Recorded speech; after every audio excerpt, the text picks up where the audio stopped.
السلام عليكم ورحمة الله وبركاته. لما خيرت ku xiran channelkeen Axmed Daar Qudni ku soo dhawaada qaybtii afraad ee maxaad ka taqaanaa dhulka. Dhulka waxa uu qaybsamaa labo.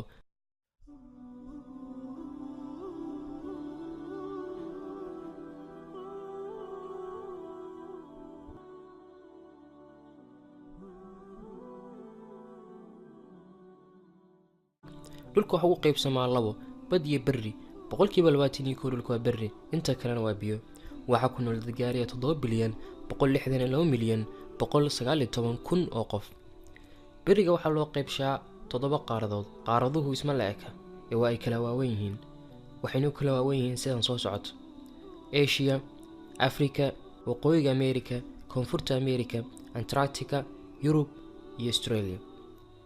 haddaan ku bilowno qaaradda Aasiya, waxaa ku yaala 48 waddan. qaaradan ayaa ku fadhida dhul gaaraya 44 milyan 579 kun oo iskuweer kiiloomitir, waxaana ku nool dad gaaraya 4.436 bilyan, taasoo ka dhigan boqolkiiba 59 dadka caalamka. qaaradan waxaa mara 3 badweyn oo kala ah badweynta Pacific, badweynta India iyo badweynta Arctic. sidoo kale waxaa mara badooyin yaryar oo ay ka mid yihiin badda Mediterranean-ka, badda Cas iyo badda Philippines. qaaradan sidoo kale waxaa mara webiga saddexaad ee xagga weynida oo lagu magacaabo Yangtze. qaaradan ayaa waxaa ka qarxay dagaaladii ugu waaweynaa marka laga reebo labadii dagaal ee adduunka. waxaa sidoo kale ku yaala hal waddan oo ku jira kaalinta labaad xagga weynida dhulka, waxaana lagu magacaabaa China. sidoo kale wuxuu kaalinta koowaad u galay waddanka ugu dadka badan oo ay ku nool yihiin 1.379 bilyan, waxaana ku xiga India oo ay ku nool yihiin 1.324 bilyan. qaaradda labaad ee ugu dhulka weyn waxaa lagu magacaabaa Afrika, waxayna ku fadhidaa dhul gaaraya 30 milyan 65 kun oo iskuweer kiiloomitir.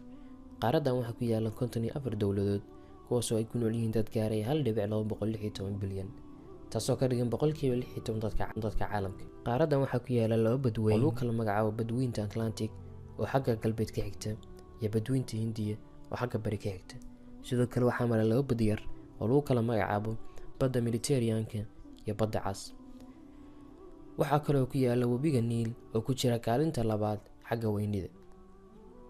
qaaradda saddexaad ee ugu dhulka weyn waxaa lagu magacaabaa Waqooyiga America, waxaa ku yaala 23 waddan, waxaana ku nool dad gaaraya 579 milyan, taasoo ka dhigan boqolkiiba 7 dadka caalamka. waxaa mara 2 badweyn oo kala ah badweynta Atlantic iyo badweynta Pacific. qaaradan ayaa ku fadhida dhul gaaraya 24 milyan 256 kun oo iskuweer kiiloomitir. qaaradan ayaa ku jirta kaalinta saddexaad, waxaana sidoo kale ku yaala waddanka saddexaad ee ugu dhulka weyn adduunka oo ah Canada. qaaradan waxaa ugu awooda badan Mareykanka howlihiisa ka fushada. sidoo kale waxaa ku badan qaaradan jasiiradaha, waxaana ugu weyn Mareykanka, Canada iyo Mexico. intaas ayay nooga egtahay qaybtii afraad ee maxaad ka taqaanaa dhulka. intaa ku kulmi doona qaybta xigta. waxaa idinka salaamu calaykum waraxmatullaahi wabarakaatu.